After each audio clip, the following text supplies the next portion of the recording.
This is a public information meeting concerning a development agreement application for the property located at 7096 Highway 1 Colebrook. The applicant is Cody Holland. My name is Will Robbins Mushcat. I'm a planner with the municipality of the County of Kings.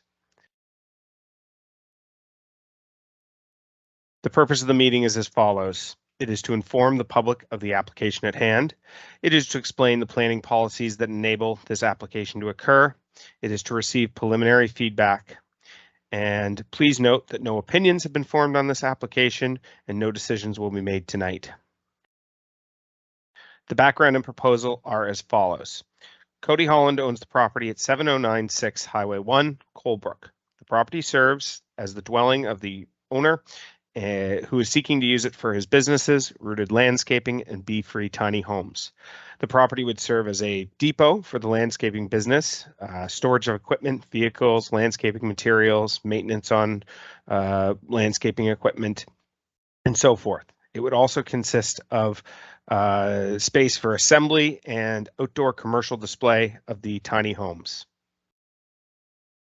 What is a development agreement? A development agreement is a legal contract between council and a property owner. It restricts the developer to the use or types of uses outlined in the development agreement. It allows council to exercise more specific control over not only the type of use or uses, but over the character, form, and maintenance of the development.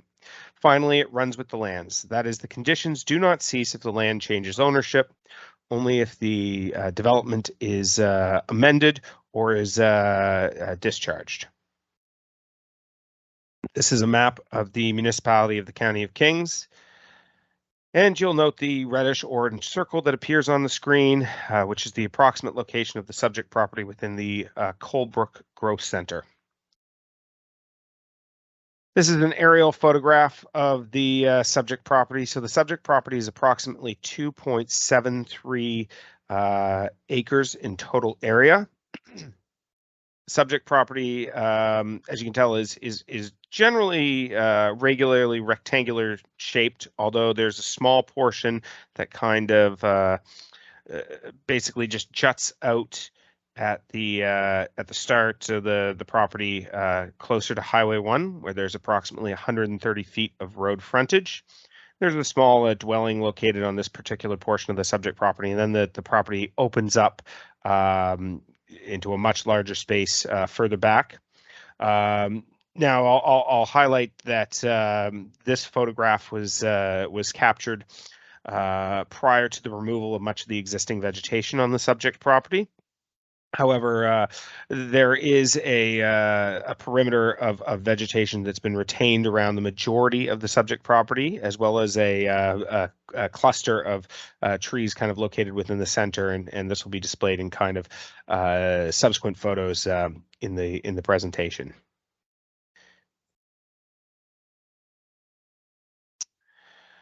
This is a zoning map of the subject property and the surrounding area. So you'll note that the subject property itself and properties to the west and on the opposite side of Highway 1 are Zone C3, which is the mixed commercial residential zone in the municipality.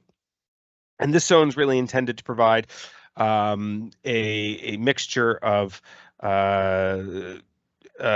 varying types of residential forms of development, ranging from 1 and 2 unit houses, townhouses, group dwellings, and small multi-unit buildings, as well as commercial uses that are complementary to those within a growth center and harmonious with the residential uses permitted within that mixed commercial residential zone. To the west of the subject property, you'll note that there are a number of properties that are Zone C1, and these are for a wide range of commercial uses that would be permitted within a growth centers with frontage along main transportation corridors, of which Highway 1 would certainly be considered. And south of the subject property are a number of properties that are zoned residential mixed density, which is a zone intended for a range of housing types and densities as well. And to the north, you'll note off of Webster Street, there is a subdivision which features R2 residential 1 and 2 unit zoning, which is intended for low density residential development. This is a future land use map of the subject property and the surrounding area. So the subject property and all the properties to the east and west with frontage along Highway 1 are designated for commercial uses, which prioritizes commercial land uses over others. And then the properties kind of off of Highway 1, fronting on Lockhart Mountain Road and on Webster Street and Cornwallis Crescent are designated residential, which prioritizes residential uses. This is a photograph of the subject property, kind of leading away from Highway 1 and into that kind of main portion of the subject property, situated behind the frontage on Highway 1.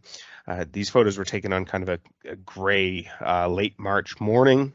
You can see the dwelling on the subject property just on the right-hand side of this photo, and this photo kind of leading back to that area.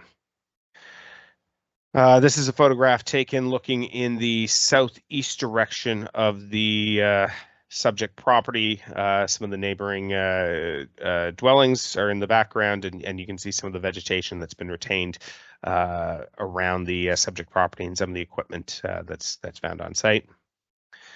This is a photograph taken from roughly the same location. However, this is looking in the northwest direction. You can see the dwelling that's located on the subject property in the kind of upper right-hand corner in the background of this photo.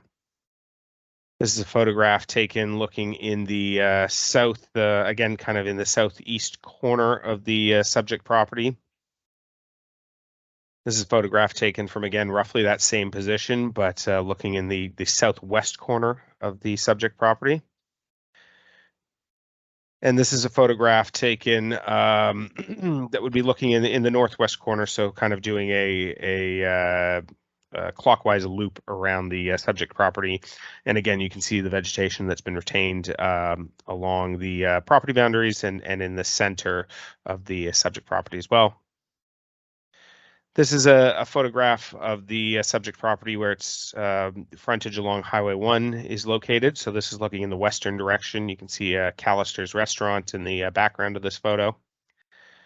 And this is a photo taken looking in the opposite direction to the east with the baby consignment store in the kind of the foreground of this photo, and then the McDonald's golden arches located in the background, just to situate everyone in the Colebrook community here. This is a preliminary site plan that's been submitted by the applicant, kind of with the intention of how the site would be laid out. As noted, the existing dwelling would remain on the subject property right here. There's a proposal to have some of the tiny homes displayed here in the along the Highway 1 for visibility. Again, a buffering of vegetative cover stretching around the subject property. This would be a location for landscape materials, so topsoil, bark mulch, gravel, and other kind of products used in landscaping. This would be the approximate location of the assembly area for the tiny homes, and as well for storage and maintenance of equipment used in construction of those homes, and for the landscaping use as well.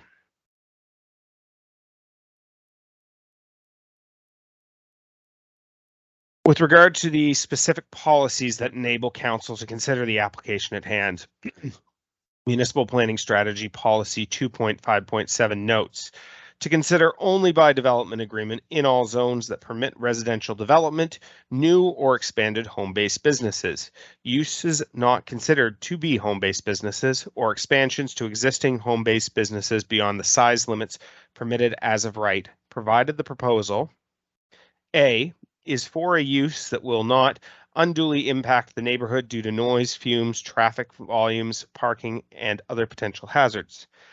B, continues to be limited to a scope, scale, and design that is compatible with surrounding residential uses, and C, meets the general development agreement requirements set out in section 5.3. And what are these general criteria? The general criteria are evaluative criteria used by staff in evaluating not this, but all planning applications that come before the municipality, and they're found in MPS policy 5.3.7. Proposal is in keeping with the intent of the MPS. Does the proposed use meet the goals, objectives, and policies of the municipal planning strategy? That the proposed use has no undue negative financial impact on the municipality. That the surrounding land uses are compatible with the proposed use. That there's adequate supply and reasonable proximity of school, recreation, and community facilities when applicable for the proposed use. That there's no undue creation of traffic hazards or congestion as a result of a proposed land use. That there's adequate fire protection in terms of equipment and services for a proposed use. That when applicable, there's adequate sewer and water services to service a proposed use. When applicable, that there would be no potential for flooding or serious drainage problems for a proposed use. When applicable, no negative impacts on well fields or other groundwater supplies. That there'd be no undue chance of pollution, including soil erosion or siltation of water courses as a result of a proposed use. When applicable, that there would be no negative impacts on lake water quality or wetlands. Again, when applicable, no negative impacts on neighboring farming operations as a result of a proposed use. And finally, that the site is suitable in terms of physical characteristics, grades, soils, geological conditions, locations of watercourses, marshes, bogs, swamps, and the proximity to utility right-of-ways. In terms of the development agreement process and timeline, the completed application has been received, and we're at the very early stages of the planning process with a public information meeting. Following the public information meeting, staff will complete a review of the planning application, and once this review is completed, staff would draft a report that would go to the municipality's planning advisory committee for their review and recommendation. Following the Planning Advisory Committee's review and recommendation, the application would go to initial consideration at Municipal Council, where a public hearing would be scheduled.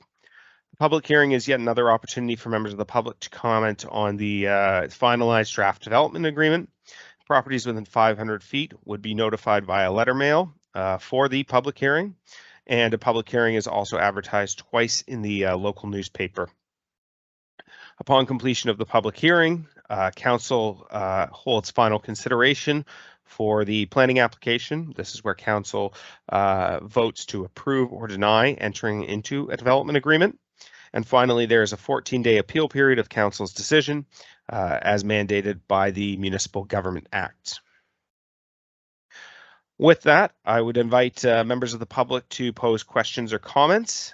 For those who are watching the proceedings on our planning applications webpage, please feel free to contact me directly, Will Robinson Mushcat Planner, via phone 902-690-6173 or email at wrobinson-mushcat@countyofkings.ca. Thank you.